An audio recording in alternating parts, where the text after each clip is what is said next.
Hey guys, so between the Scream trailer that came out yesterday, which I did a reaction to, which you can go check out if you want, the Halloween movie that comes out soon, and this show, it is a really good time to be a horror fan.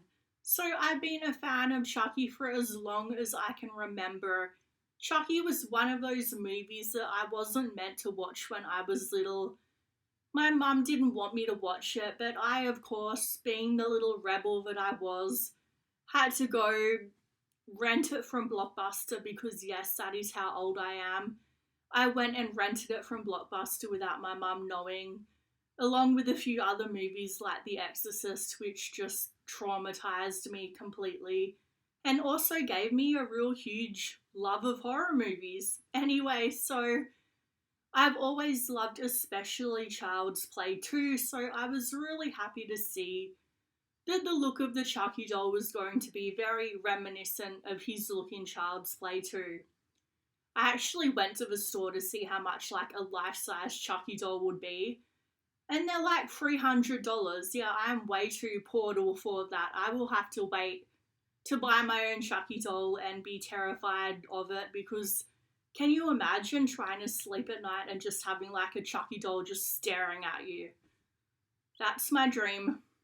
Anyway, so we finally had the first episode come out tonight and we see the star of the show, Jake. So Jake is this 13-year-old boy who is bullied. He has a tough home situation. He is not having a great time.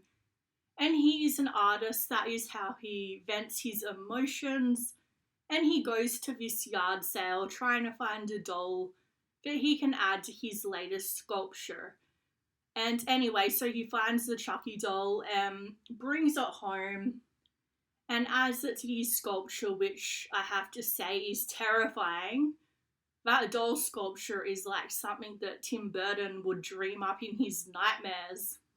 So his dad is played by Devon Sawyer, who I have to admit I had a bit of a crush on back in the day when he was playing Casper. So he is playing this deadbeat, abusive dad who doesn't support Jake's dream of being an artist, and he actually goes as far as to completely destroy Jake's sculpture, and he completely destroys it. He just goes psycho on it.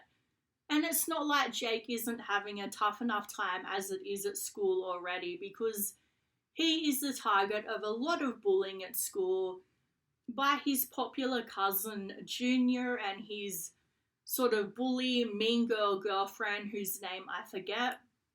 So he's really having a tough time. And one thing I found interesting was one of the songs that played in this episode was talking about how people don't start out evil, they're made that way, which might be a huge theme of the show that we actually explore, is how hate breeds hate and people aren't born evil, they're made that way. So it could be that the reason Chucky is being the way that he is with Jake is because he sees some of himself in Jake. Maybe he was bullied when he was young. So that could tie into his origin story in some way, and maybe Chucky sees Jake as like his, protege, and he's trying to build him up to become a psychopath like he is.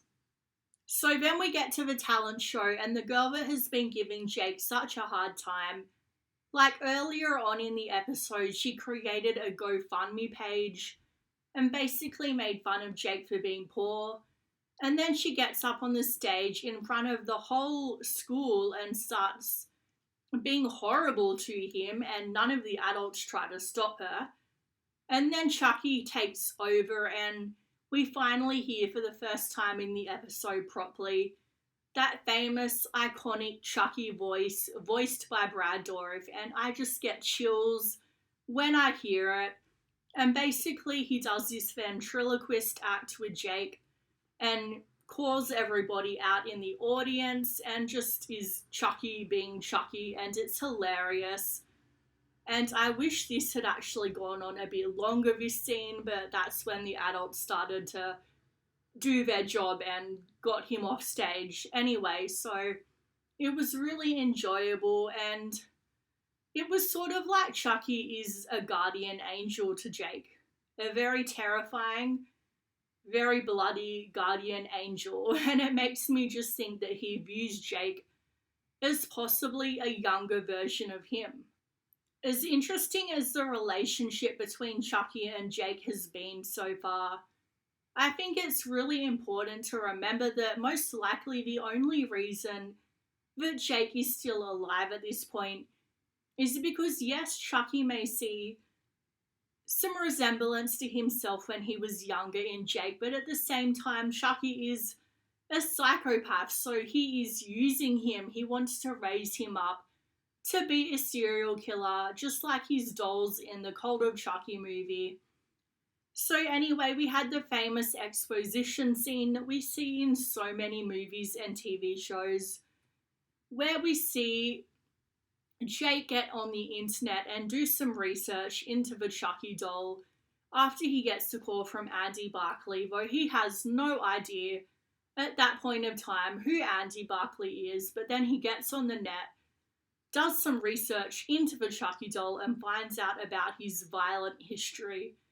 And I think that is the only problem I really have with the show so far, is how well he took the fact that his doll was alive. I mean, Jake barely had any reaction the first time that Chucky spoke to him in the talent show. Like, dude, your doll is alive. He is a murderous psychopath. You think that he would react a little bit?